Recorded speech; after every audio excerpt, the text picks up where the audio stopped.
Bueno, pues hoy, 7 de marzo de 2021, les agradece a todos su presencia el Fondo de Cultura Económica, en el que a través del programa de fomento a la lectoescritura y a la divulgación de la ciencia, Leamos la Ciencia para Todos, vamos a tener una videoconferencia de la maestra Aleida Rueda para celebrar este Día Mundial de la Salud. Sean todos bienvenidos a esta videoconferencia. Me permitiré agradecer a los maestros que nos acompañan y que proceden de distintas planteles académicos. Quisiera darle las gracias a la maestra Paula Susana Larios Jurado de la Escuela Nacional Preparatoria número 5, a la maestra Juana Rodríguez Silva, también de la Prepa 5, a José Cosme Aguilar de la Escuela Nacional Preparatoria número 6 y a la maestra Delia Vázquez Galicia de la Escuela Nacional Preparatoria número 1. Muchísimas gracias a todos por acompañarnos. Sean bienvenidos a este espacio en que el Fondo celebra el Día Mundial de la Salud. Muchísimas gracias por estar con nosotros. Lore, adelante. Pues nuevamente les doy la bienvenida. El día de hoy, 7 de abril, pero de 1948, la primera Asamblea Mundial de la Salud propuso que se estableciera el Día Mundial de la Salud y se viene celebrando desde entonces. Para conmemorar este día, tengo el agrado de presentar a la periodista Aleida Rueda Rodríguez, que nos hablará de su charla "Los recicladores son inmunes a las enfermedades". A continuación daré lectura a su semblanza. Aleida Rueda Rodríguez es licenciada en Comunicación por la UNAM, tiene un máster en Periodismo de Agencia de la Universidad Rey Juan Carlos en España, que incluyó una pasantía como reportera en la agencia EFE en El Cairo. Realizó un diplomado en Periodismo para Países en Desarrollo en el Instituto Indio de Comunicación de Masas en Nueva Delhi. Actualmente se desempeña como periodista de ciencia. Crea, escribe y produce material para radio, televisión e internet. Sus reportajes han sido merecedores de diversos premios nacionales e internacionales. Es redactora para CyberDevNet en el Reino Unido y Salud con Lupa en Perú y es la presidenta de la Red Mexicana de Periodistas. Pues le cedo la palabra y le doy nuevamente la bienvenida a Aleida Rueda. Muchas gracias por estar con nosotros. Hola, muchas gracias Lore, muchas gracias Laura. Estoy de verdad muy contenta, muy emocionada de participar una vez más. Hemos hecho ya muchas cosas con el Fondo de Cultura Económica, con el programa Leamos Ciencia para Todos, y la verdad es que este es un nuevo reto, ¿no? Virtual, que pues exige nuestras habilidades. Algunos tendrán más, otros menos, pero siempre es importante estar aprendiendo de cómo comunicarnos mejor en esta situación. Yo les voy a hablar durante los próximos minutos. Preparé una presentación, entonces voy a compartir mi pantalla.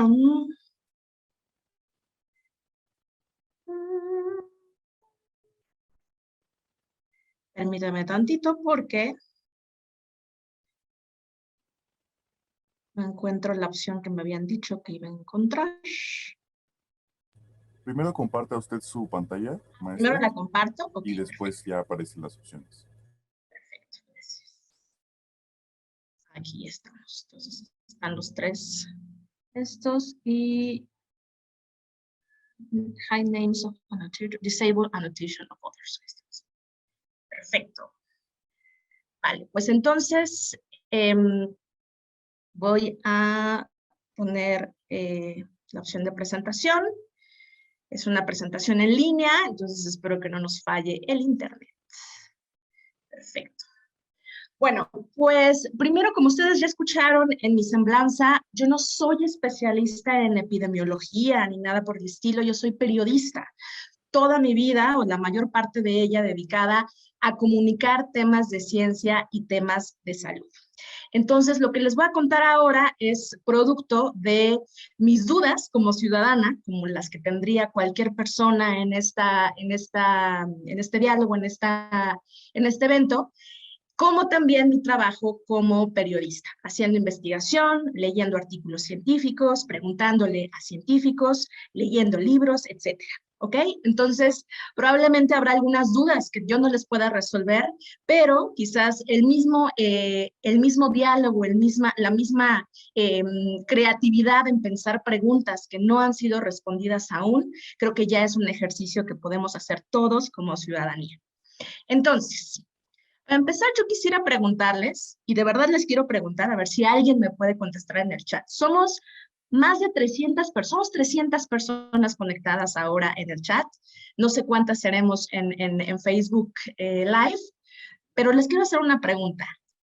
¿Quién sabe cómo se llama la persona que con mayor frecuencia recoge su basura? ¿Quién sabe su nombre? Y si es apellido, mejor, pero lo dudo. Alguien, claro, no veo los nombres, si alguien me ayuda, si alguien me ha respondido, me ayudarían mucho. Lore o La o alguien del fondo. Se llama Jaime. Jaime, muy bien, Laura. Platico todos los días con él, muchísimo. Muy bien, tenemos uno. ¿Alguien más que haya contestado en el chat? Sí, ahí Calderón Braulio dice que la persona se llama Juan, la que a él le recoge la basura. Ok, perfecto. Conste que somos 300, ¿eh? Nada más vayan haciendo la cuenta de cuántos nos están respondiendo. Son muy pocos. ¿Alguien más? Tenemos a Juan, tenemos... Sí, el Tuercas, el Pollo, Juanita, el Pepe. Además es bastante común. Si no te llamo por tu nombre, te llamo por tu apodo. Bueno, pues a lo que quiero llegar con esto es que de manera general desconocemos no solamente sus nombres, desconocemos mucho de sus condiciones de vida. Y aquí tengo muchas más preguntas, ¿no? ¿Quiénes recolectan nuestra basura? ¿Pero eso qué significa? Eso también significa desconocer, por ejemplo, quiénes son, qué hacen exactamente, cuánto ganan y si les alcanza con eso para vivir, cuántos años tienen en promedio, ¿no? ¿Desde cuándo empezaron a dedicarse a la recolección de residuos? ¿Cuánto vale su trabajo? ¿Alguien se ha preguntado cuánto le costaría, cuánto se ahorraría el país, o más bien, cuánto está gastando el país por no estar pagándole lo suficiente a estas personas? Eso es un tema súper importante que no ha sido suficientemente respondido en México y en toda la región. Son reconocidos por el gobierno, por las empresas, por la sociedad. Nosotros mismos reconocemos su labor. ¿Qué necesitan? ¿En qué situación de vulnerabilidad están? ¿En qué situación de vulnerabilidad durante la pandemia están? Entonces, si se dan cuenta, todas estas preguntas, pues se pueden hacerlas cualquier persona, pero nosotros fuimos un grupo de periodistas que nos encontramos un día con esta convocatoria. No sé si ustedes conocen, pero existe la Fundación Gabo, que es en honor a Gabriel García Márquez, el escritor colombiano, que pues se dedica a apoyar a periodistas en toda la región de América Latina y el Caribe para cursos, talleres, profesionalización, y a veces dan este tipo de becas para hacer producciones de investigación periodística. Entonces, el año pasado sacaron esta convocatoria, que era una beca de producción periodística sobre reciclaje inclusivo, que tenía que ver con cómo visibilizamos esta labor de las personas que no solo recogen la basura, sino que se dedican también a rescatar, a elegir los materiales, las cosas que para muchos de nosotros llamamos basura, pero que en realidad tienen un valor y que pueden ser reusados y reintroducidos en la economía. ¿De acuerdo? Entonces, pues tuvimos la suerte de ganar esta beca. Fuimos 11 periodistas de México, de Colombia, de Argentina, de El Salvador, República Dominicana y España. Y durante varios meses, durante más de 5 meses, estuvimos trabajando para llegar a ese tipo de respuestas que les mostraba hace rato, de las preguntas que les mostraba hace rato, y empezar a ponerle identidad, datos, números, ser mucho más sensibles sobre cómo están viviendo la comunidad de recicladores y recicladoras en México y en todos esos países que les acabo de nombrar. Algunos de esos datos vinieron de una investigación muy profunda que les recomiendo y que les voy a dejar el link al final, de mis compañeras Janine Quiroz y Claudia Altamirano, que eran las 2 reporteras de México, y ellas básicamente sacan un montón de números bastante interesantes, y les voy a mostrar algunos. Por ejemplo, se sabe, y esta fue una investigación solamente en la Ciudad de México, entonces a todos los que están fuera de la Ciudad de México, lo que necesitamos es tener más información de otros estados, porque podría ser que es información muy heterogénea, ¿no? Eso creo que es una de las grandes cosas que aprendimos. Necesitamos tener más información sobre la comunidad de personas que recogen y recolectan y separan nuestros residuos. En la Ciudad de México se sabe hasta ahora que hay cerca de 10,000 personas dedicadas a la recolección de residuos. Al menos la mitad tienen entre 50 y 70 años. Hay muchísima gente ya mayores, adultos mayores, que siguen trabajando todos los días y que incluso en la pandemia tuvieron que dejar de trabajar precisamente para dejar de tener el riesgo de infectarse por COVID-19. Y eso significó una pérdida económica muy importante para esos hogares. Otra cosa importante es que trabajan de 6 a 9 horas al día durante 6 días a la semana. Imagínense, de lunes a sábado o de martes a domingo, ¿no? Levantándose desde antes de las 6 de la mañana, terminando su jornada hasta las 8 o 9 de la noche y dedicados permanentemente a la recolección de materiales.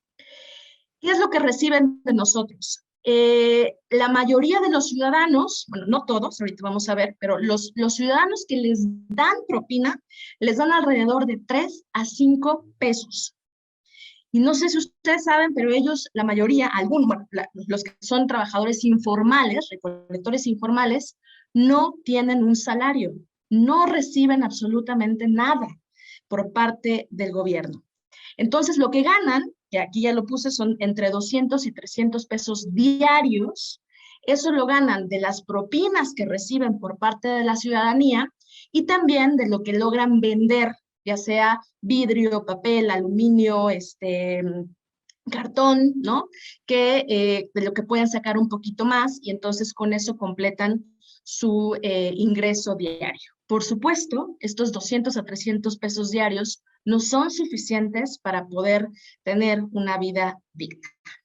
Y de hecho, lo que les decía, no todos los ciudadanos les dan propina. Ahí está el número, 64.5% de los habitantes de la Ciudad de México no pagan por la recolección de sus residuos.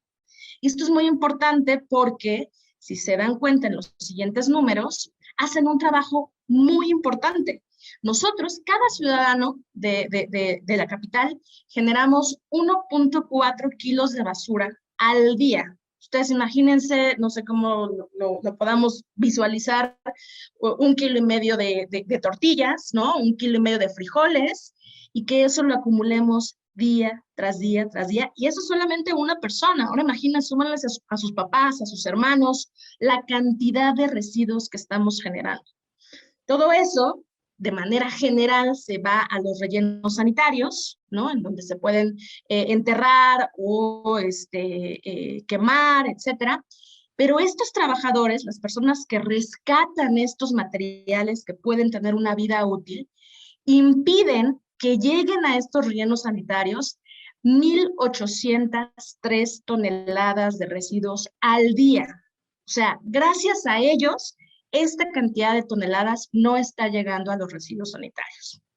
Y eso se convierte en dinero. ¿Por qué? Porque el gobierno paga para que esas toneladas lleguen a los residuos sanitarios. Entonces, si no llega esta cantidad de residuos, el gobierno se ahorra 139 millones de pesos porque esta cantidad de toneladas no llega a los residuos sanitarios. Imagínense qué se puede hacer con 139 millones de pesos gracias al trabajo de estas personas que, de nuevo, no tienen salario y ganan solamente a partir de lo que le damos de propinas, en su mayoría 3 a 5 pesos. Entonces, lo que les quiero mostrar con esto es simplemente una muestrita de lo que mis colegas cuentan en su reportaje, que les recomiendo muchísimo. Pero lo que quiero hacer notar es el valor que tienen el trabajo de estas personas, no solo para nuestros hogares, ¿no? Porque claramente, pues, nos evitan que nos llenemos de residuos, sino también un valor ambiental, el hecho de que ellos rescaten los residuos que pueden ser reusados y reutilizados, está significando que no impacten el medio ambiente mucha cantidad de basura, ¿ok? Y que al mismo tiempo pues seamos conscientes de que realmente les damos muy poco por todo lo que están ofreciendo a nuestras ciudades. Repito, estoy en contexto Ciudad de México, pero seguramente es un panorama muy similar en otros estados del país. Igual ustedes me contarán un poco más qué pasa en sus estados. Bien, yo en este contexto, les decía, yo soy periodista de ciencia y periodista de salud. Entonces, lo que a mí me interesaba era una pregunta extra. ¿Qué tanto se enferman? ¿Ustedes, recolectores de basura, se enferman? ¿Qué tanto? Y esa pregunta la hicieron todos mis colegas en Argentina, en Colombia, en República Dominicana, en El Salvador, en todos los países en los que hicimos esta investigación. Y resultó que casualmente la mayoría de las personas que respondían nos decían, no me enfermo o prácticamente no me enfermo, la basura me ha vuelto inmune, no me enfermo por el contacto a la basura, ¿no? De hecho, esta persona se llama Asael Priego, es un recolector de basura aquí de la Ciudad de México, de la alcaldía de Iztapalapa. Él, digamos, se convirtió en el protagonista de la historia porque me compartió pues parte de su vida, cómo fue que llegó a dedicarse a la recolección de basura, qué es lo que hace usualmente, cuántas horas trabaja, y que me contaba justamente que no se enferma, que de vez en cuando alguna gripa, pero en realidad no era algo común. Entonces, una de las preguntas, bueno, la pregunta más importante para mí era, ¿importa esto? ¿Importa que nos cuestionemos si los recolectores y las recolectoras de basura se enferman? Y mi respuesta es que sí, por varias razones. Si lo fueran, ahí ven 2 columnas, ¿no? Bueno, hice 4 cuadros, pero en realidad son 2 columnas a la izquierda y 2 a la derecha. Perdón, 2 cuadros a la izquierda y 2 a la derecha.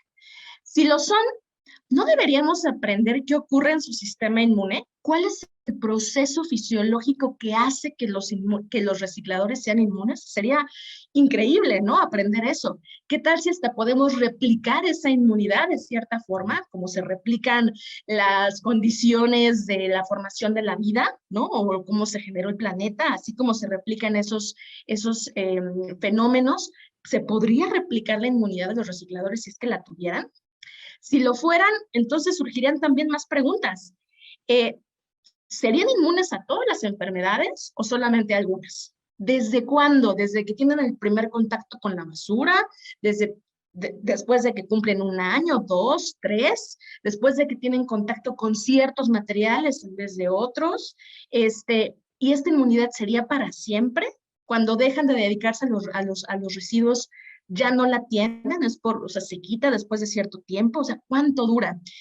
¿Sus familias también son inmunes o en realidad se vuelven mucho menos inmunes? ¿No? O sea, son preguntas que a mí como periodista me surgían, digamos, muy naturalmente, y si la respuesta fuera sí son inmunes, daría quizás para mucha investigación científica y también para muchas historias periodísticas. Pero si no lo fueran, también sería muy interesante, porque si no lo fueran, Entonces, no están poniendo su salud en riesgo al tener que manipular desechos de todo tipo, incluso desechos tóxicos, residuos tóxicos. O sea, al tener esta idea de que son inmunes y que pueden manipular cualquier tipo de residuo, no estarían pues dejando pasar muchas señales, incluso de su mismo cuerpo, y como ya les contaba, pues muchos de ellos no tienen condiciones pues de salubridad muy claras, muy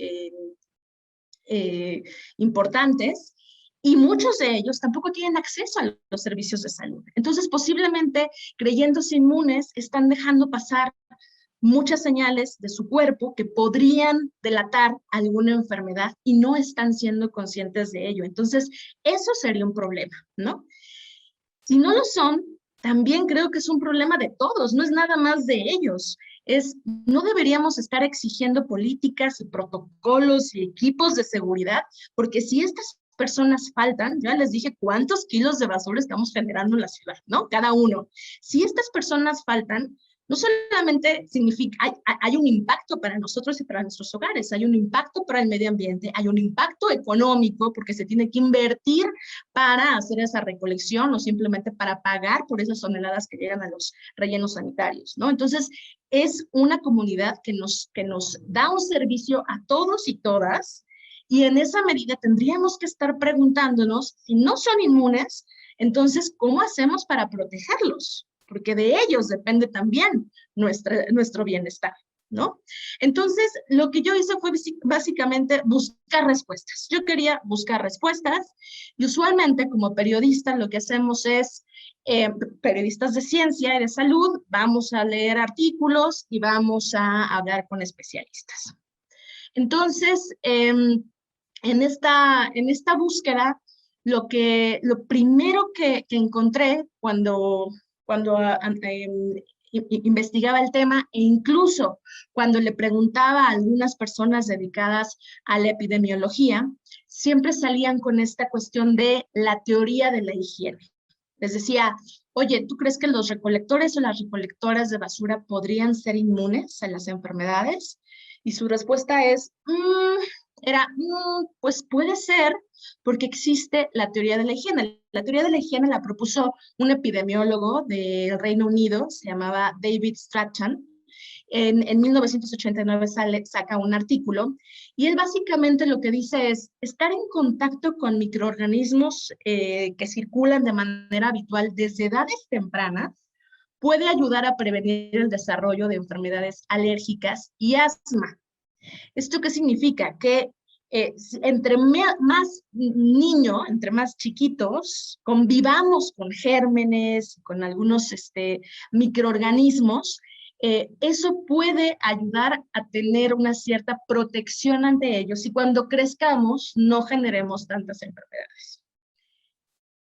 ¿Cómo entender eso de manera opuesta? Es la higiene extrema, y era un poco también lo que decía Strachan, la higiene extrema, o sea, limpiar y dejarlo todo inmaculado, puede propiciar que los niños desarrollen estas enfermedades. ¿Por qué? Porque no están en contacto con esos patógenos, y entonces no saben, de alguna forma su cuerpo no desarrolla las formas de protegerse ante ellos.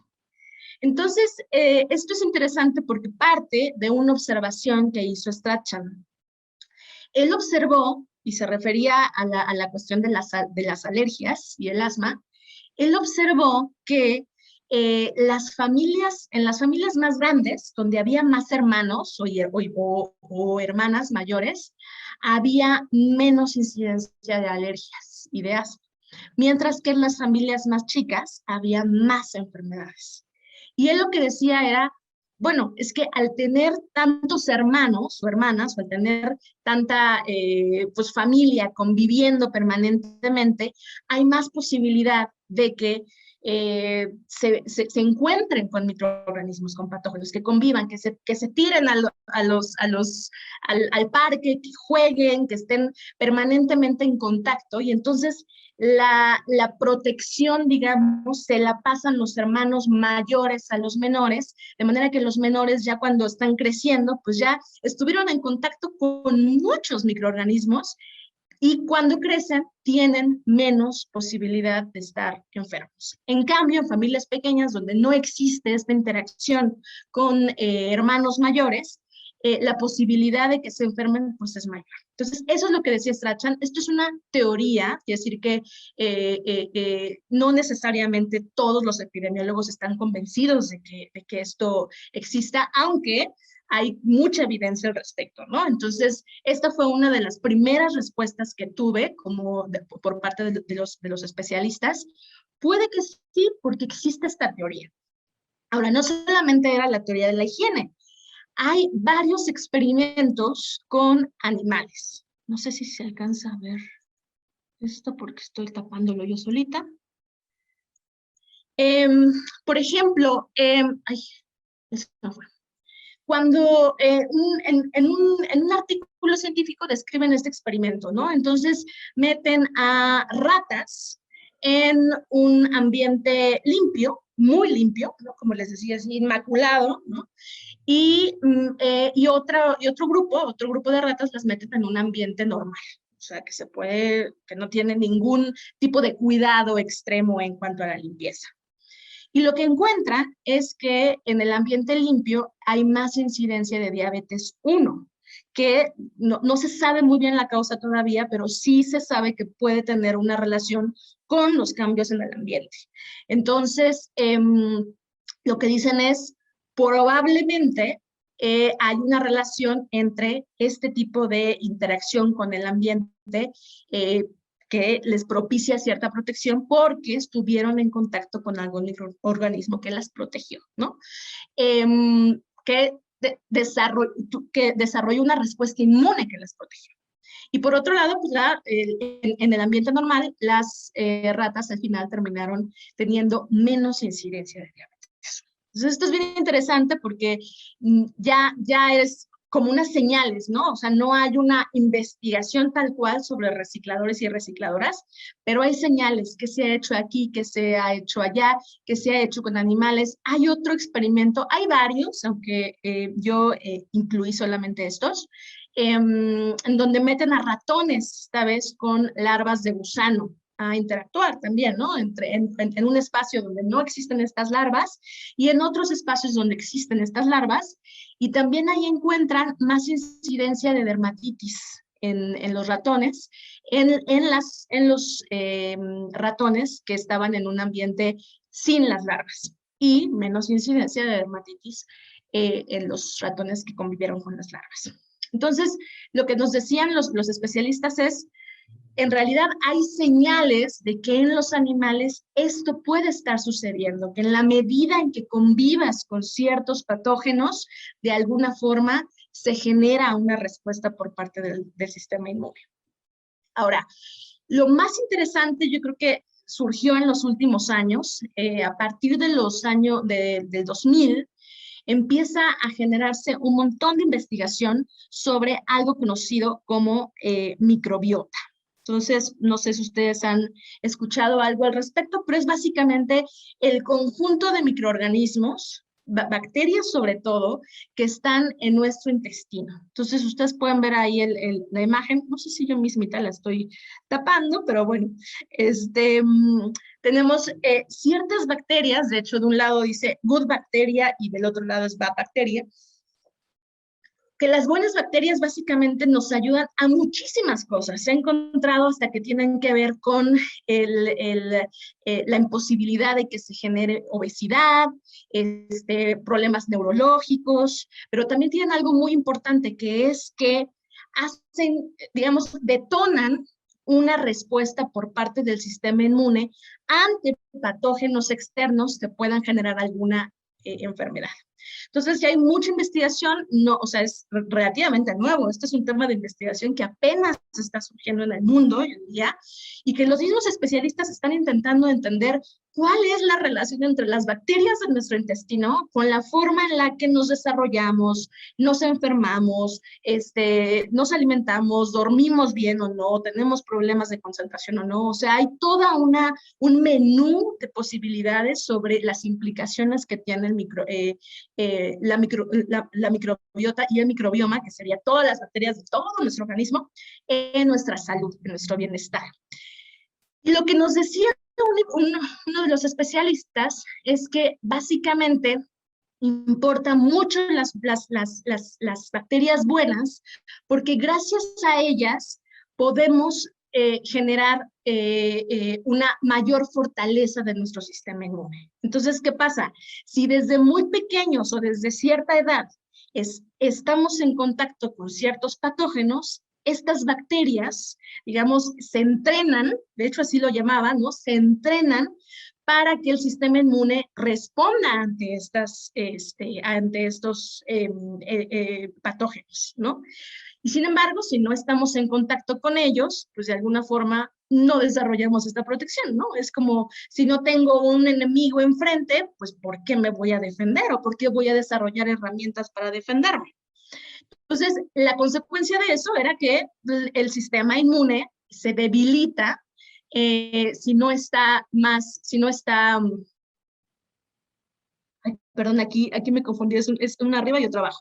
Pero bueno, el sistema inmune se vuelve más débil si no convive con patógenos, si sus bacterias no están entrenadas para protegerse de esos patógenos, y lo contrario, se vuelve más resistente si sí convive con estos patógenos. Entonces, de nuevo, no hay una relación directa con la comunidad de los recicladores y las recicladoras, pero lo que me decían es, tiene sentido. Podría ser que estas personas, al tener contacto directo con patógenos durante tanto tiempo, tengan estas bacterias ultra resistentes, y no solamente importa que sean bacterias en cuanto a cantidad, sino a diversidad.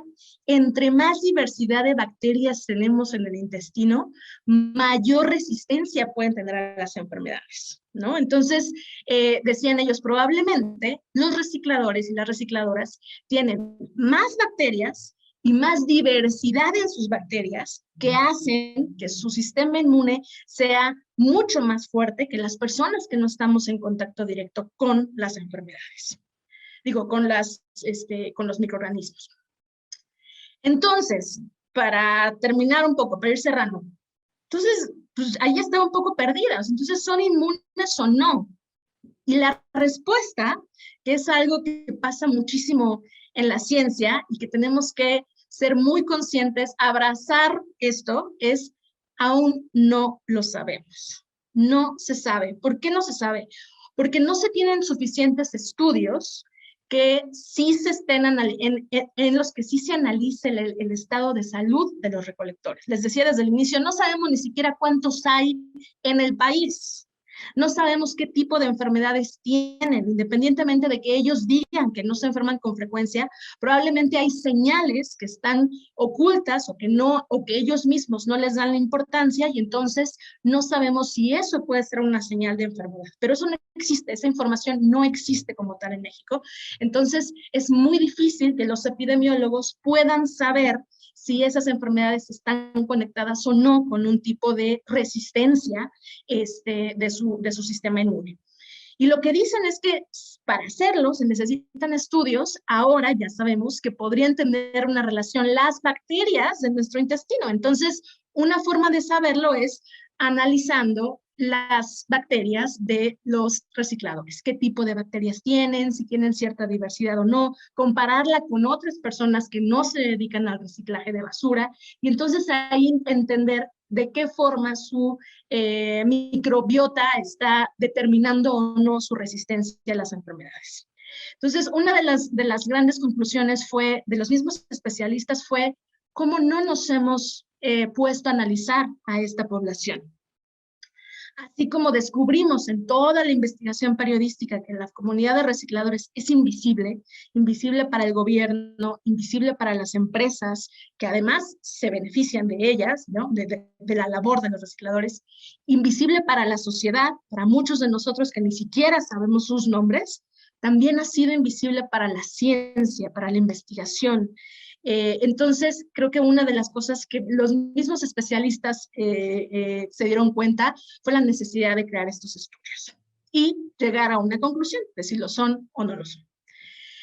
Mientras tanto, me parece muy importante, y no son lecciones para ustedes, más bien son lecciones para mí, es lo que yo aprendí de haber hecho esta investigación periodística. Uno, darles propina a los recolectores que se llevan mi basura. Creo que el ser conscientes de que la mayoría no tienen un ingreso, de que la mayoría no tienen servicios de salud, acceso a los servicios de salud, y que están en permanente riesgo, en permanente contacto con residuos que pueden causarles algún daño, ¿no? Desde los vidrios, hay muchos datos de cortaduras, por ejemplo, hay accidentes, incluso ha habido accidentes de personas que se caen de los camiones recolectores y entonces terminan atropellados o cosas así. Entonces, es una labor que implica muchos riesgos. Entonces, como mínimo, en tanto se resuelve, en tanto exigimos como sociedad que haya políticas públicas que los miren y los valoren, creo que un primer paso para mí, personalmente, es darles propina por la recolección de basura. Dos, y eso ya tiene que ver con la sensibilidad que planteamos desde el inicio, saber su nombre, su estado de salud, su situación laboral y económica, cómo están sus familias, cómo los ha impactado la pandemia, si han perdido a alguien, si el no trabajar un día significa un cambio que impacta muchísimo en su calidad de vida, ¿no? Ese tipo de cosas yo creo que cuando les preguntamos a todos y les decíamos, bueno, a todas las personas que entrevistamos, ¿qué es lo que más te importa? ¿Qué es lo que más le pedirías a la gente? Lo que nos decían era que nos vean, que sean sensibles a que estamos aquí, ya ni siquiera tanto el dinero, era como, véanos, ¿no? Entonces creo que es una cosa que he aprendido personalmente de haber hecho esto. Otra cosa es estar atenta a las políticas públicas, a los candidatos y candidatas. Parece que es como una cosa de, no tiene nada que ver con política. Bueno, en realidad todo tiene que ver con política.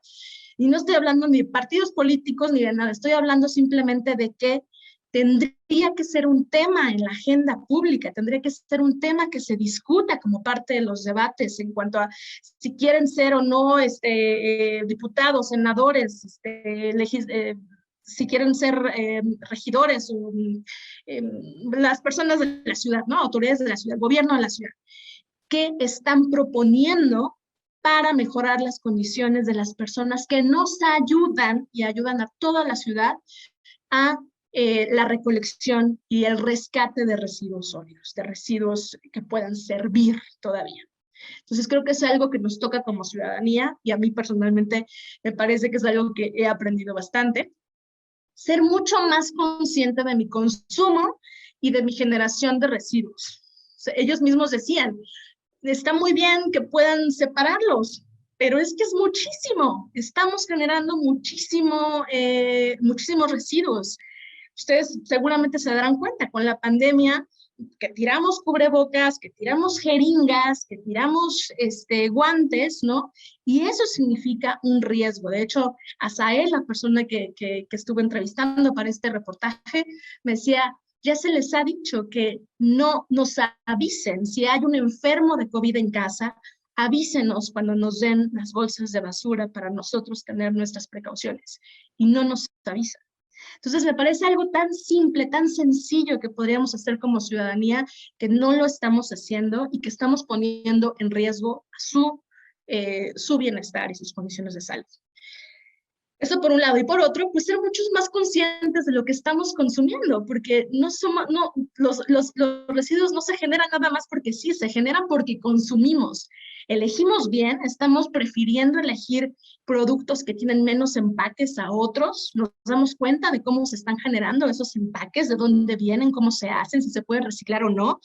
Tiene que haber una conciencia de cómo estamos consumiendo para que entonces nuestros residuos sean mucho menos en cantidad, pero también que tengan una forma mucho más clara de que se puedan rescatar después y que para ellos pueda ser también una ganancia económica muy clara, ¿no? El lavar, por ejemplo, las latas, los envases, el que podamos tener residuos limpios y que a ellos les cueste mucho menos trabajo tenerlos limpios para poder venderlos y tener una ganancia, creo que eso es algo súper esencial. Y ya, y finalmente compartir su historia. Creo que esta es la primera vez que platico sobre esta historia que hice. Les decía, yo no soy una experta en epidemiología, ni en reciclaje, ni nada, pero la misma historia periodística, la investigación que me llevó a contar esta historia, creo que vale la pena compartirla, vale la pena preguntarnos unos a otros, oye, ¿tú conoces a quien recolecta tu basura? ¿Tú les das propina o no? ¿Tú sabes cómo viven? Porque creo que en la medida en que como sociedad seamos más conscientes del valor que tienen estas personas para nuestras ciudades, ellos mismos tendrán mejores condiciones de vida y nosotros también nos beneficiaremos de su trabajo. Entonces, eso es lo que quería contarles. Muchas gracias. Ese es mi Twitter. Y les recomiendo muchísimo leer toda la investigación. Yo nada más les conté una cosita, es como muy pequeñita, de toda la información que se generó. Este es el sitio web. Hicimos 6 reportajes, 1 por cada país, 2 podcasts, 7 videos, 1 por cada país y además un país regional. Si les gustan los videos, si les gustan los podcasts, si les gustan los gráficos, también ahí hicimos una gráfica general de todo el continente para ver los números, ¿no? Cuándo está ganando cada quien, cuántos residuos produce cada quien, etcétera. Y creo que es un trabajo colaborativo, que la verdad celebro mucho, porque yo creo que el periodismo de ciencia, el periodismo en general, tiene que ser colaborativo o no podrá subsistir en los próximos años. Entonces creo que fue un buen ejercicio de colaborar a través de colegas de distintos países para visibilizar un problema de distintos países, un problema que está en todos lados, y que en la medida en que seamos más conscientes de que ellos existen y de la labor que hacen para nosotros, pues seremos mejores como sociedad. Entonces, es todo lo que les quería compartir. Muchas gracias. Pues muchas gracias a la maestra Leida por esta investigación, junto con su grupo de periodistas también de ciencias que están llevando a cabo. Y bueno, hay que ser empáticos principalmente con el otro, que eso es lo importante que nos deja esta charla. Y bueno, vamos a dar paso a las preguntas del chat. Adelante, por favor, Aldair. Claro que sí, Lore, muchísimas gracias y también muchísimas gracias a la maestra Leida, no solamente por su interesante charla, sino también por darnos a conocer su interesante currículum. Muchas felicidades. Bueno, pues un par de comentarios. El primero de Gloria Piñeiro, que precisamente resalta, pero dice, verdaderamente su labor es importantísima. Bastaría con observar lo que pasa en casa cuando se acumula la basura por la falta de recolección, precisamente. Y hablando de este tenor de la precariedad laboral que atraviesan muchos de los trabajadores, pues Ángel Ricardo Carreón González nos dice que en el Estado de México no es darles propina. Ellos nos piden dinero ya que el gobierno no les da sueldo, precisamente. También otro comentario de Lisette Martínez dice que es cierto y lamentablemente muchos se llegan a molestar por tener que pagar ese servicio, por supuesto, o dan muy poco para pagarles. Está muy interesante esto porque su labor ayuda a todos. Y la primera pregunta que tenemos de Daniela Salgado es, si estos recolectores tienen hijos, ¿esta inmunidad pasa a sus hijos? ¿Qué opina usted? Bueno, eso yo creo que es una interesante pregunta que puede detonar más investigaciones. Repito, no hay certeza, no se sabe todavía si los recolectores o recolectoras son inmunes a la basura. O sea, lo que justamente salió como resultado es que necesitamos más investigación. Pero lo interesante, y que otra vez todas son hipótesis de los especialistas, porque además terminaron diciendo, no, tenemos que hacer investigación, ¿y por qué no hacemos esto y esto? O sea, como que detonó que la misma comunidad de especialistas, por lo menos los consultados para el reportaje, se interesaran muchísimo y empezaran a planear cómo hacer para llegar a esta comunidad y para entender mejor si eran inmunes o no. Pero lo que decían era que muy probablemente las personas que conviven con la basura, digamos, si fueran inmunes, lo que podría estar pasando es que cuando llegan a casa puede haber algún tipo de contacto, lo que les decía, los hermanos mayores con los hijos pequeños, pero los hijos o los familiares en general no están en contacto con esa basura y en consecuencia no están en contacto con esos patógenos y en consecuencia no tendrían esa inmunidad. Entonces, podría ser, y alguna de esas respuestas de los mismos recolectores cuando les preguntaba, oye, ¿y tu familia se enferma más o menos? Decían, no, ellos sí se enferman más. Entonces, lo que podría estar pasando es que al ellos estar en contacto con sus familias no tener esa capa de protección, digamos, esa inmunidad o esa resistencia a enfermedades, lo que pasa es que se enferman más porque los patógenos sí están, ¿no? Pero no han desarrollado esa capacidad de resistencia. Entonces, es muy probable que las familias de los recolectores estén teniendo más impacto en enfermedades que ellos mismos. Y es otra cosa, lo decían, tendríamos que hacer no solamente evaluación de los mismos recicladores, sino de sus familiares, ¿no? Y también de las personas que dejan de dedicarse a la basura o al reciclaje para saber cuánto probablemente les dura esta resistencia y cuando no, y cuando ya se acabó. Incluso lo que vemos, no sé si ustedes lo han visto, pero cuando llega alguien del extranjero y come tacos en la esquina, ¿no? Sabemos que a nosotros no nos hacen ningún daño, o sea, porque comemos de ellos todo el tiempo, ¿no? Pero ellos comen y se enferman, ¿no? Entonces, lo que tiene que ver es justamente eso, como estar en contacto permanente con ciertos microorganismos, puede acostumbrarte a ellos, pero una persona que no tiene absolutamente ningún contacto, pues puede tener un impacto mayor. Entonces, es otra vez, creo que es un tema de investigación y que ojalá que le entren muchos investigadores mexicanos. Así es, maestra, muchísimas gracias. Bueno, un comentario de Jesús Efraín Ruiz Cadena nos comenta que es verdad esta cuestión de las edades. Dice que el señor que pasa por su casa tiene arriba de 50 años. Una pregunta de Luis Fernando Serrino Muñiz es, ¿cuál sería una cantidad justa de propina para apoyar a los recolectores? Y aunada a esta, nos pregunta Brisa Elena Arellano, además de darle propina a los recolectores para que su labor se haga valer, y que las demás personas vean lo importante que ayuda. Bueno, digamos, en resumen, ¿cuál sería la cantidad exacta de propina o cuál sería lo recomendado para dar a conocer a las demás personas el reconocimiento que se merecen estas personas? Sí, híjole, no, yo no podría decirles una cantidad exacta, la verdad es que tiene mucho que ver con sus propias posibilidades y su sensibilidad. Yo usualmente les doy 20 pesos, ¿no? Claro que trato de, en lo posible, no generar residuos. O sea, tengo si es basura orgánica, se la pongo a las plantitas, si es cartón, lo guardo, ¿no? Tengo también como cajas y cajas de cartón, cajas y cajas de vidrio, ¿no? Entonces, trato en lo posible generar lo mínimo, pero cuando lo tengo que sacar para que se lo lleven, trato de dar 20 pesos, pero por supuesto que no hay una norma, ¿no? Aquí yo creo que lo más importante es que seamos lo más sensibles posibles. Yo creo que hasta simplemente saliendo a platicar con ellos de vez en cuando para preguntarles cómo están, valdría más, o por lo menos eso fue lo que algunos nos comentaron, valdría más que si les das 15 pesos en vez de 5, ¿no? Creo que es una cuestión más de sensibilidad a la labor que hacen y que si se puede en sus posibilidades, pues dar 10 pesos, qué sé yo. La verdad es que no podría decirles una cantidad, pero creo que es importante que al menos se lo cuestionen y que pueda ser parte de su rutina, ¿no? De su gasto económico, que sea también compartir algo con los recolectores.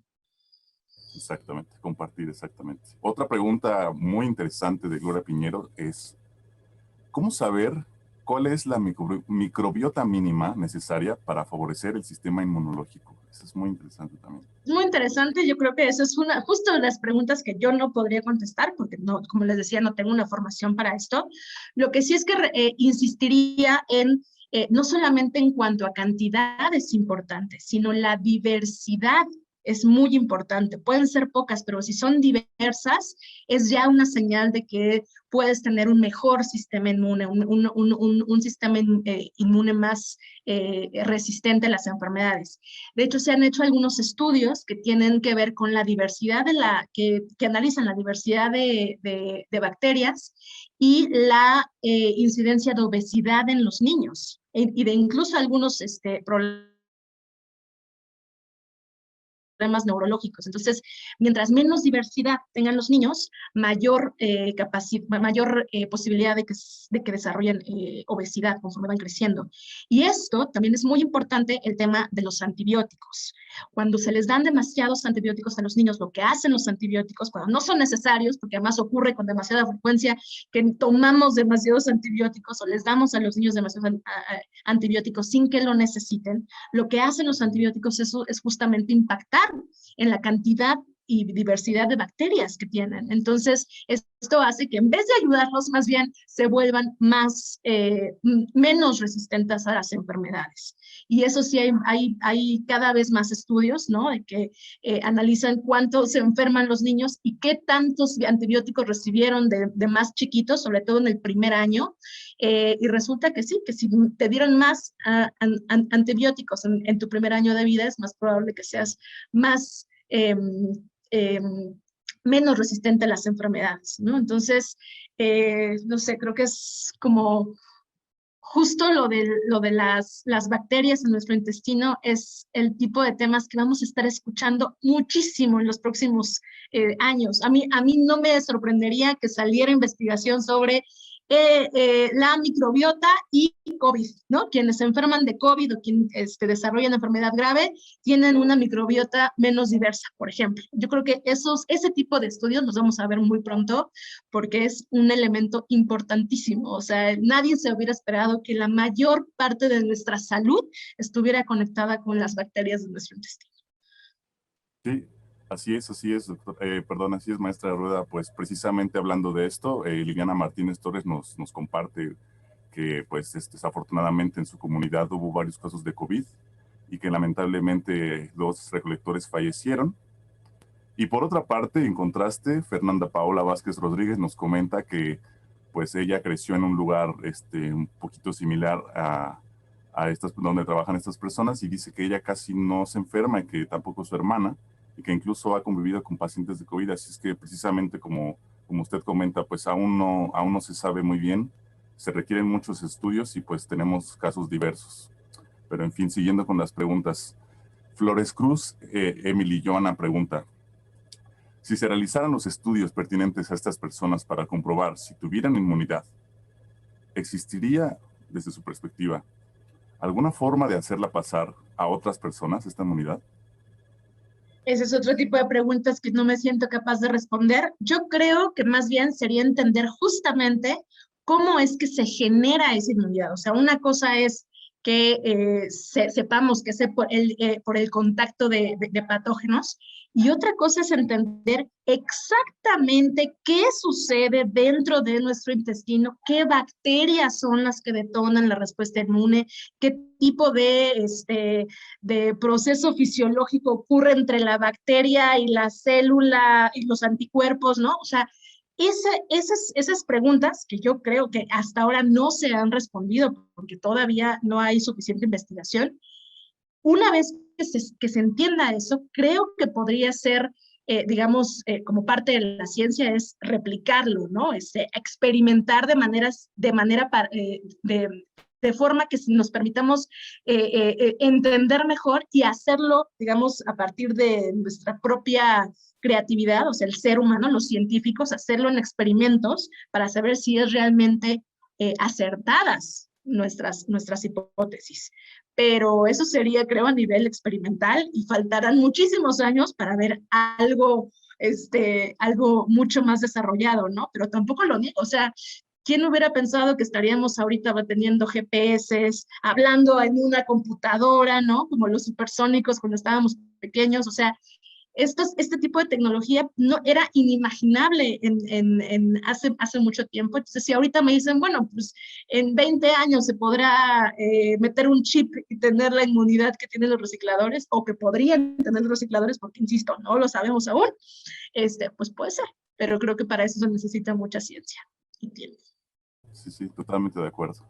Y bueno, precisamente hablando de ciencia y de todas sus ramificaciones, pues tanto Liliana Martínez Torres permíteme un momento, como Natasha Gazzano han encontrado otro punto interesante, y es que ya se preguntan, ¿qué ocurre entonces con la inmunidad que presentan las personas que viven en la calle?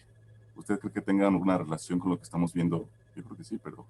Pues sí, de acuerdo con los experimentos que les mostré, o sea, pues básicamente no había como una diferencia entre tocar con las patitas de las ratas la superficie o simplemente estar ahí, ¿no? O sea, en ese sentido era simplemente el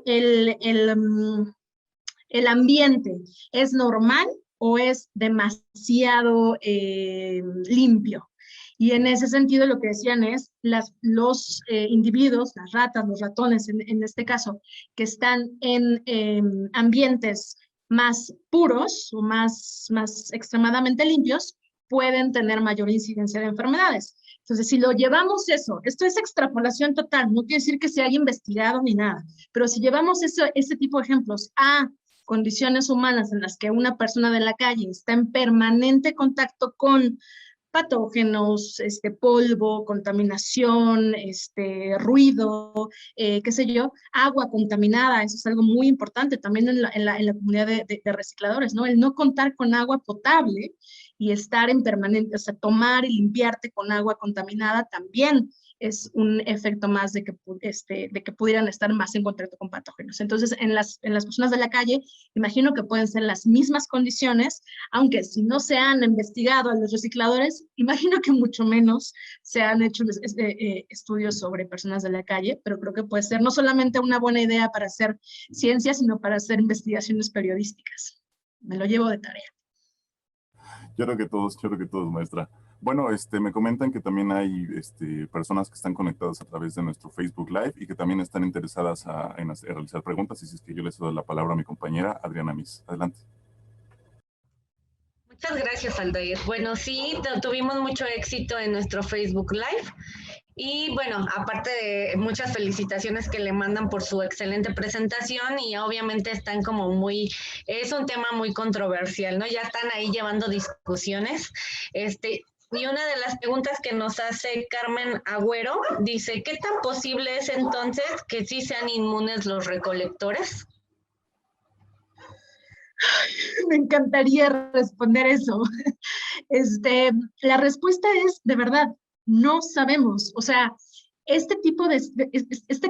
bueno, primero hay que saber que la ciencia no necesariamente nos va a dar respuestas absolutas. Eso es algo que tenemos que saber todos y entender todos y abrazar todos, ¿no? Lo decía, la incertidumbre es parte de la ciencia, incluso lo estamos viendo ahora con COVID-19, no se saben muchas cosas, no se sabían muchas cosas al inicio, ahora seguimos haciéndonos preguntas, estamos viendo lo de las vacunas y los trombos y no sé qué, o sea, hay muchísimas cosas que están sucediendo día a día y que no necesariamente vamos a tener una respuesta sí o no.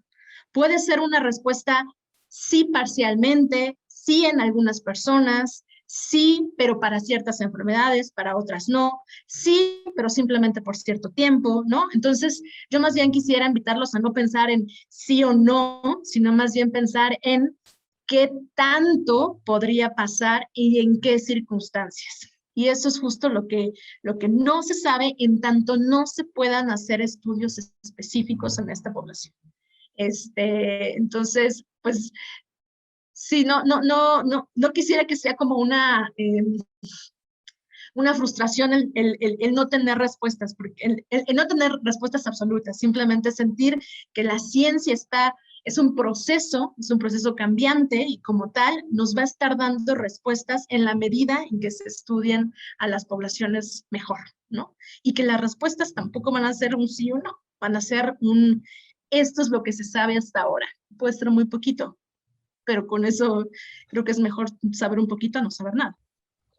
Claro que sí, y pues estar como al pendiente de todas estas investigaciones que vayan surgiendo y a los que les interese más este tema, pues como empezar a hacer ahí alguna pues investigación y leer artículos, ¿no? Podría pues como adentrarse más a este tema.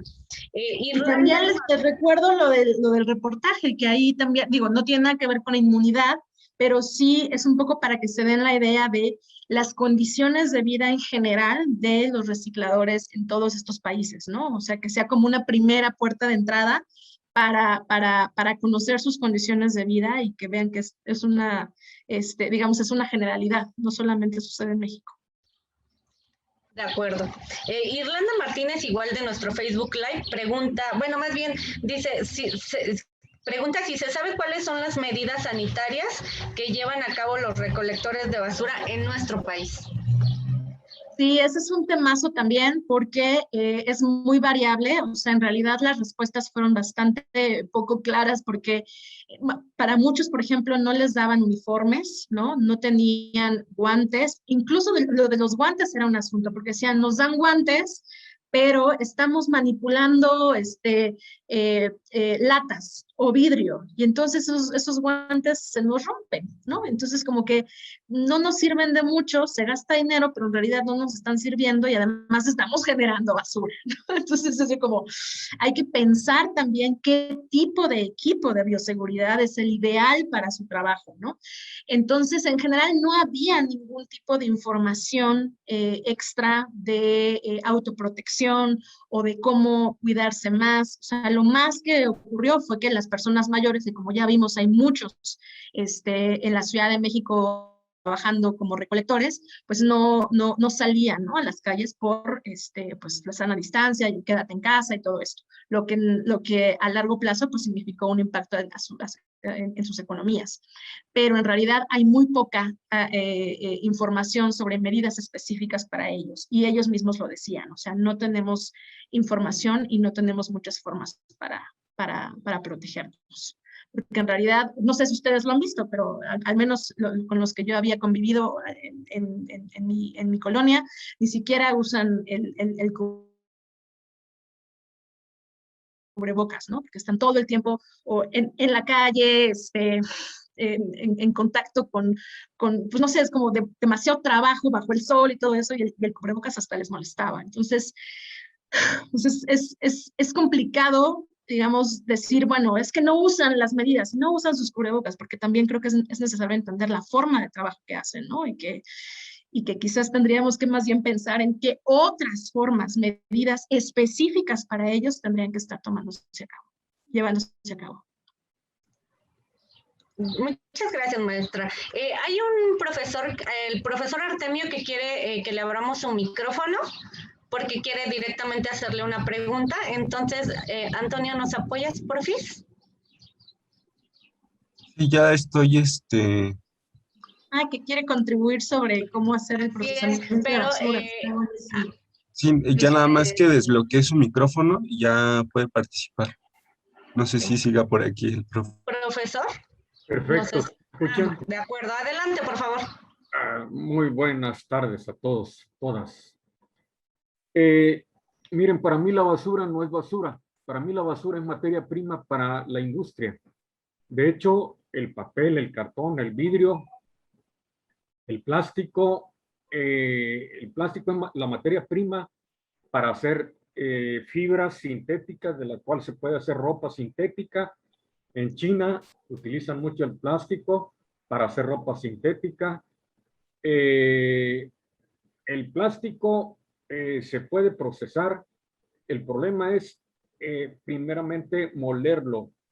Ya moliendo el plástico ya se convierte en una materia prima con la que, bueno, se pueden hacer muchísimas cosas, muchos productos, y de esa manera, si por ejemplo se conformara una microempresa social como una especie de cooperativa, entonces le inyectamos valor agregado a esta materia prima y lo convertimos en una manufactura. Pueden ser macetas, cubetas, recipientes de plástico de diversa índole, fascias para autos, infinidad de productos que podemos elaborar. Y de esta manera creamos más riqueza, o sea, valor agregado, y esta riqueza en una empresa social. Obviamente que se requiere capacitación de estas personas, y al mismo tiempo, si ellos son quienes van a hacer el acopio de esa materia prima, van a tener sus centros de acopio, y luego de ahí van a la microindustria donde se va a procesar esa materia prima, no basura. Que quede claro que la basura no es basura. Entonces, esa es mi visión y es una manera de producir o generar riqueza para de esa manera esa riqueza distribuirla en ese tipo de personas y mejorar su calidad de vida. Y obviamente esto implicaría un cambio rotundo al tratamiento de la basura. En pocas palabras, esa es mi contribución, humildemente. Gracias por la atención. Muchas gracias. Sí, muchas gracias, profesor.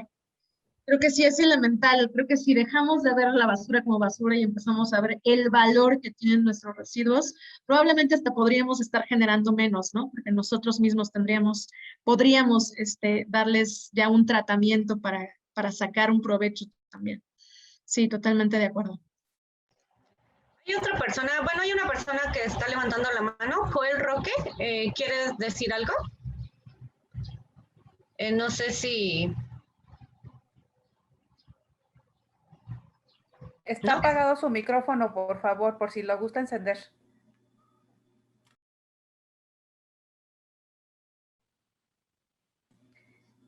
No, bueno, creo seguimos. que no. Si no, bueno, tenemos otra pregunta de Facebook.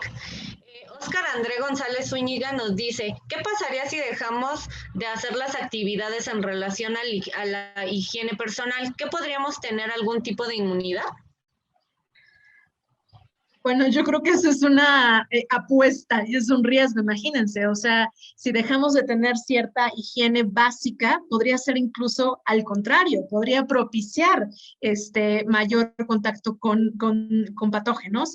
Y como lo de la inmunidad no está totalmente investigado y asegurado, pues ¿qué tal si no? ¿Qué tal si en realidad no generas ninguna inmunidad, pero si terminas enfermándote, teniendo algún tipo de padecimiento de la piel, teniendo algún tipo de enfermedad por el ambiente no higiénico, ¿no? Entonces, yo no me arriesgaría a eso hasta que hubiera suficiente información sobre la inmunidad. Y aún así, cuando nos digan o cuando saliera alguna investigación sobre que sí son inmunes, creo que hay que tener mucho cuidado en cuáles son las implicaciones de eso y sobre cuáles enfermedades, porque una cosa puede ser inmunes a una alergia o a un asma, pero no van a ser inmunes al cáncer, ¿no? Entonces, o a la diabetes 1, por ejemplo. O sea, no sé, o sea, tendríamos que evaluar ahí cuáles enfermedades son inmunes y de todas formas, no sé si valdría correr el riesgo de tener un ambiente menos higiénico simplemente para ver si voy a desarrollar inmunidad. Ok, pues en Facebook son todas las, bueno, hay un sinfín de comentarios, pero en cuestión de preguntas y dudas ya estamos cubiertos. No sé si en el Zoom haya más que podamos atender, Aldair. Bueno, pues tenemos, por supuesto, igual que en el Facebook, comentarios agradeciendo la presentación de la maestra Rueda. Muy interesante la información. Y pues, por ejemplo, tenemos aquí el caso de Paula Augusto Torres Villalba, que dice, esto podría ser un tema de salud pública, ya que los recolectores podrían ser un vector para enfermedades bacterianas y parasitarias. Sí, por supuesto. O sea, creo que es un tema. No quiero decir que, no, ya no lo voy a tocar porque entonces va a ser un vector. O sea, no. Creo que en la medida en que no sepamos es muy difícil sacar conclusiones, ¿no? Pero sí es cierto que puede ser un tema de salud pública. O sea, hasta qué punto, sobre todo con sus familias. O sea, yo más bien preocuparme por el contacto mínimo que se hace. O sea, ¿qué hacemos? Damos la basura y no mucho más que eso. Pero en sus comunidades, en sus familias, sí podría estar habiendo hay un contacto que les genere algún tipo de enfermedad o incidencia de alguna enfermedad que no sabemos, que es desconocida hasta ahora. Entonces creo que sí es un tema, precisamente por eso, y precisamente por eso los especialistas le ponían más énfasis en eso. ¿Qué está pasando con sus familias, con sus hijos, con sus adultos mayores, ¿no? Y por supuesto que es un tema de salud pública, no porque nada más afecte a esas comunidades, no significa que no tenga que ser evaluado desde la investigación clínica y desde las políticas públicas. Sí, totalmente de acuerdo. Bueno, y también nos pregunta Emilio Bobadilla Rojas respecto a esta investigación tan necesaria. Él pregunta, ¿hay algún lugar o ciudad con factores especiales donde puede desarrollarse mejor esta investigación? ¿Qué piensa usted? Qué interesante. No lo sé. Yo creo que los lugares en donde haya más información sobre cuántas personas, o sea, sobre el ecosistema de reciclaje. Y eso no lo sé porque nuestra investigación se basó solamente en la Ciudad de México. Y aún en la Ciudad de México hay alcaldías, por ejemplo, que no tienen un solo dato, que no hay información sobre cuántas personas se dedican al reciclaje. Entonces, en el país, yo creo que el mejor lugar para hacerlo sería donde hay mejores datos, donde hay más y mejores datos, donde se conoce dónde, quiénes son, cuántos años tienen, sus condiciones sociodemográficas, sus condiciones medioambientales, ¿no? O sea, cómo viven, en dónde viven, su capacidad de ofrecer acceso a la salud. O sea, los lugares donde haya más información, creo que es donde puede haber una conexión más clara entre la comunidad científica y la población objeto de estudio, digamos, los recicladores, e incluso los apoyos por parte de los gobiernos, ¿no? Para que sean ellos quienes financien este tipo de investigaciones, las universidades que financien este tipo de investigaciones y que se pueda generar información mucho más actualizada, mucho más útil para tomar decisiones a nivel de política pública. Creo que les beneficiaría a muchas personas. Nada más es cuestión que lo vean. Sí, así es, de acuerdo. Bueno, pues muchachos, si alguno de ustedes tiene alguna pregunta, por favor no se la quede. La maestra Rueda nos compartió muy amablemente su contacto, su Twitter. Así es que, pues, por nuestra parte de Zoom es todo. Maestra, muchísimas gracias. Muchísimas gracias a todos y todas. La verdad es que ha sido un placer. Les repito, creo que hay muchísima más información de la que yo les compartí. Lo que yo les compartí es un cachito nada más de nuestra investigación periodística, pero si les interesan los artículos científicos, los contactos con las epidemiólogas, los reportajes de los otros colegas, todo me lo pueden hacer llegar por Twitter. O directamente leyendo la investigación que hicimos en distintaslatitudes.mx. Creo que se llama así, pero no me acuerdo. Bueno, lo puse en la presentación. Yo tengo una pregunta, ¿puedo, Aldair? Claro, claro. Yo le quería, bueno, primero dar las gracias a Leida por esta plática tan interesante y tan aleccionadora para todos y tan cotidiana también, ¿no? Y le quería preguntar con respecto a esta investigación que hicieron en distintos países, ¿cuál se podría considerar el país que tiene como más conocimiento, más sensibilidad para esta cuestión de la recolección? Yo creo, es una pregunta muy buena porque nos permitió ver esta investigación que cada país es tremendamente complejo, ¿no? Y además distinto, sus complejidades, sus necesidades son distintas. Nos llamaba muchísimo la atención, por ejemplo, Argentina. En Argentina se han hecho colectivos gracias a la fuerza de las mujeres. Entonces, muchos de los recicladores son mujeres y muchos de los líderes de colectivas, de personas que se dedican al reciclaje han sido mujeres. Entonces, ahí la fuerza femenina está con todo. En España, por ejemplo, son migrantes africanos que no tienen papeles, que no han tenido acceso a no solamente a salud y a prestaciones que exigimos aquí, no tienen acceso ni siquiera a un documento de identidad. Entonces se les llaman los chatarreros, se dedican a ir por las calles agarrando lo que encuentran, que puede ser reciclable y vendible, ¿no?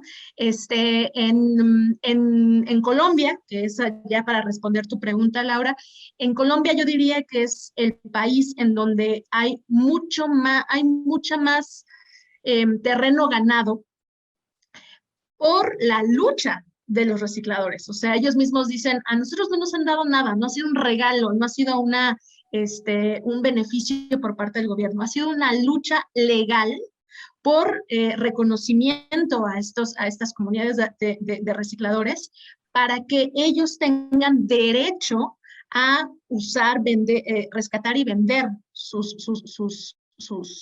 lo que rescatan, los residuos, y que puedan tener reconocimiento por parte del gobierno. De hecho, los colombianos pagan un impuesto y esa parte, y alguna parte del impuesto, no recuerdo muy bien la cantidad de dinero, va directamente a las manos de los recicladores. O sea, ni siquiera hay un intermediario ahí, ¿no? O sea, la sociedad paga, aquí no es por propinas, ¿no? O sea, la sociedad paga y esa parte del dinero, una parte de ese dinero llega a los recicladores. Creo que eso ya es un avance tremendo, pero se ha conseguido solamente por años y años de juicios, años y años de lucha legal para lograr este tipo de reconocimiento. Creo que en ese sentido Colombia podría ser un país modelo, ¿no? Bueno, Bogotá, porque además se centró en las capitales, en ciudades nada más. Entonces, creo que podría ser un buen ejemplo de cómo podrían iniciar un camino hacia la legalidad y hacia la visibilidad y el reconocimiento. Ay, pues muchas gracias. Pues sí, qué investigación tan interesante. Nos alecciona muchísimo. Nos vamos a ir todos muy sensibilizados de esta plática tan interesante. Ojalá que sí. Ojalá que sí, hace muchísima falta la sensibilización, sobre todo.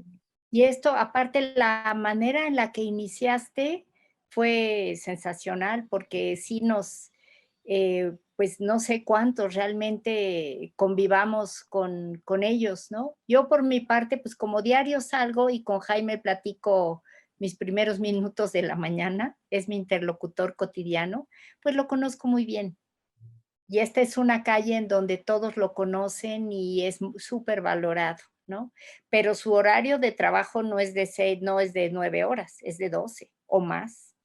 Claro. Porque yo lo veo desde 5:30, 6 de la mañana y son las 7 de la noche y todavía sigue con sus tambos, llevando cosas y recogiendo cosas. Es una capacidad de trabajo verdaderamente bestial. Tremenda, ¿no? totalmente. Es tremenda, Sí. tremenda, y se la juegan por todos, ¿no? Sí, pues eso, y muchas gracias, Aleida.